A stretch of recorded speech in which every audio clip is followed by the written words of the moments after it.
National खबर, सब पर नजर।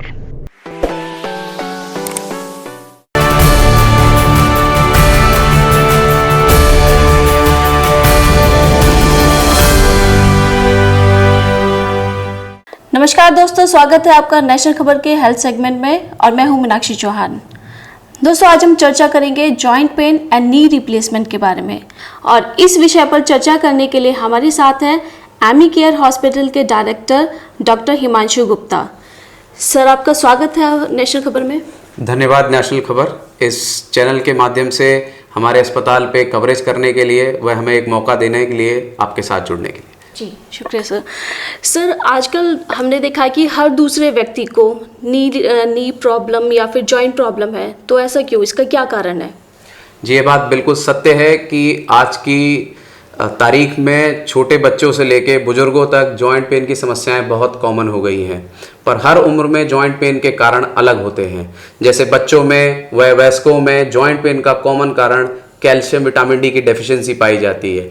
घर के अंदर रहना, धूप में ना निकलना, घर के अंदर ही खेलते रहना, यह इसका एक प्रमुख कारण है। इस बीमारी का हर उम्र में पाए जाने का कारण अलग होता है। मध्यम वर्गीय उम्र में इसका कॉमन कारण आर्थराइटिस होती है, जो कि विभिन्न प्रकार की हो सकती है। रूमेटॉइड आर्थराइटिस हो सकती है, ल्यूपस आर्थराइटिस हो सकती है, सोरियाटिक आर्थराइटिस हो सकती है, जिसके कारण यंग एज के पेशेंट्स को जॉइंट पेन की समस्या होती है। यह मरीज अमूमन सुबह उठ के जोड़ों में दर्द की शिकायत देते हैं, जोड़ों को सूजन की शिकायत का कंप्लेंट करते हैं। ओल्ड एज में होने वाली आर्थराइटिस या बुजुर्गों में होने वाली आर्थराइटिस अमूमन ऑस्टियो आर्थराइटिस होती है, जो बढ़ती उम्र के संग जोड़ों के घिसने के कारण होती है। इस तरह के मरीज अमूमन अपने जोड़ों में दर्द की शिकायत अधिक एक्टिविटी या ज़्यादा चलने से कंप्लेंट करते हैं। हर उम्र में आर्थराइटिस एक अलग रूप लेके प्रकट होती है। वह हमें ये जानना जरूरी है कि किस उम्र में किस कारण से आर्थराइटिस हो रही है। जी सर, इसका ट्रीटमेंट क्या है? जैसा मैंने बताया, हर उम्र में आर्थराइटिस का कारण अलग है, तो ट्रीटमेंट भी अलग है। पर कुछ उपचार की विधियां कॉमन होती हैं, जैसे नियमित रूप से एक्सरसाइज करना, पोषण वाला खाना खाना, सनलाइट एक्सपोजर या धूप में निकलना और थोड़ी देर वहां बैठना, जिससे कि विटामिन डी हमारे शरीर में एब्जॉर्ब हो सके, calcium rich, protein rich diet लेना।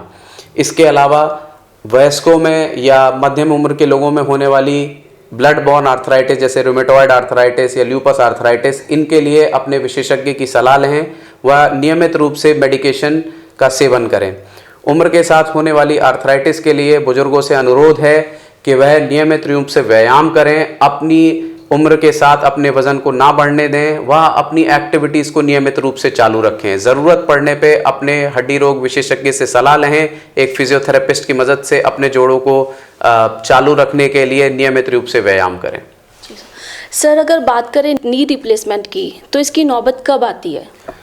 नी रिप्लेसमेंट या घुटना प्रत्यारोपण की सर्जरी एक ओल्ड एज सर्जरी है, जिसके लिए हम हर मरीज से कहते हैं कि जब आपकी activities, day to day activities, जैसे कि बाज़ार जाना, घर से बाहर निकलना, इन सारी एक्टिविटीज़ के लिए आपको डर लगने लगे, आपको दर्द की दवा खानी लगे, या आपका इन सब एक्टिविटीज़ के लिए मन को मारना कि मैं ये काम नहीं कर सकता हूँ दर्द के कारण, यह पहला इंडिकेशन होता है। दूसरा इंडिकेशन, जैसे कि सोते सोते नींद का खुल जाना, जोड़ों का आपस में रगड़ खाने के कारण दर्द होना और रात में नींद का खुल जाना।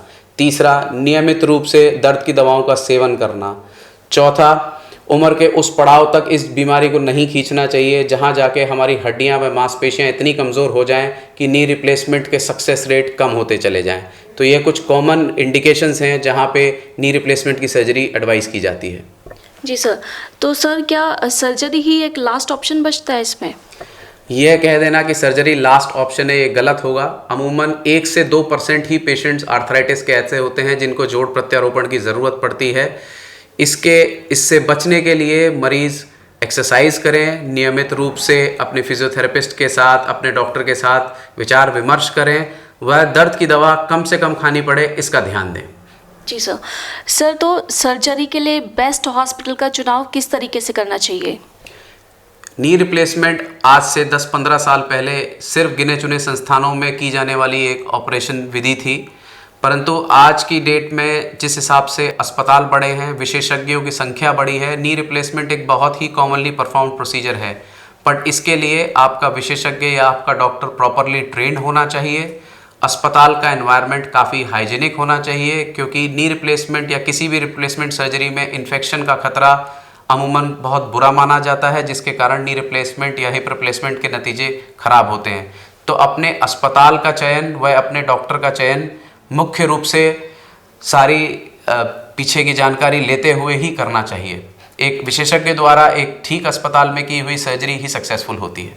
जी सर, हमने देखा है कि कई बारी सर्जरी के बाद भी पेशेंट्स को बहुत ज़्यादा प्रॉब्लम आती है। कई बारी होता है कि दोबारा सर्जरी तक की नौबत आ जाती है, तो ऐसे क्यों होता है? ये बहुत ही मान्य क्वेश्चन है कि अधिकतर लोग कहते हैं कि ऑपरेशन के बावजूद हमें फ़ायदा नहीं हुआ। इस फ़ायदा ना होने के कई कारण हो सकते हैं। अगर ऑपरेशन में इम्प्लांट का प्लेसमेंट या प्रोस्थेसिस या प्रत्यारोपण किए गए जोड़ का अलाइनमेंट प्रॉपर नहीं है तो अमूमन मरीज़ परेशान रहते हैं, उन्हें दर्द की शिकायत बनी रहती है। यह एक कारण है। इसके अलावा भी कई कारण हो सकते हैं। कई बार मरीज़ अपनी सर्जरी को इतना डिले करते चले जाते हैं कि उनकी हड्डियां व उनकी मांसपेशियां इस चीज़ के लिए सपोर्टिव नहीं होती हैं। तो सभी दर्शकों से मेरा अनुरोध है कि जब कभी भी अपने आप को आप नी रिप्लेसमेंट के लिए तैयार करें, उससे पहले नियमित रूप से व्यायाम करना शुरू करें। नियमित रूप से अपने health supplement calcium vitamin D का ध्यान दें, ताकि आपकी हड्डियां व मांसपेशियां मजबूत रहें। एक कारगर तरीके से किया गया नी रिप्लेसमेंट, एक विशेषज्ञ द्वारा किया गया नी रिप्लेसमेंट हमेशा सक्सेसफुल होता है। दर्द की शिकायत 90 से 95% कम हो जाती है।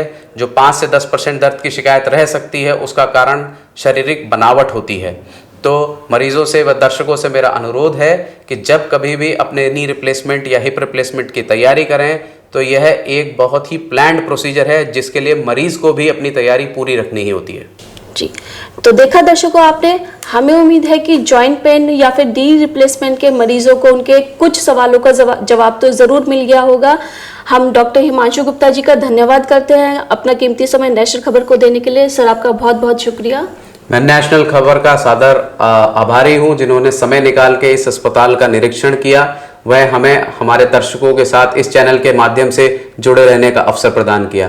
भविष्य में इस चैनल के माध्यम से मैं दर्शकों को, अपने मित्रों को आने वाली कॉमन समस्याओं के बारे में अवगत कराता रहूँगा। धन्यवाद जी।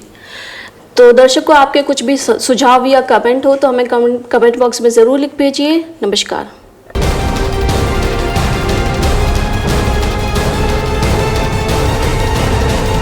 नेशनल खबर, सब पर नजर।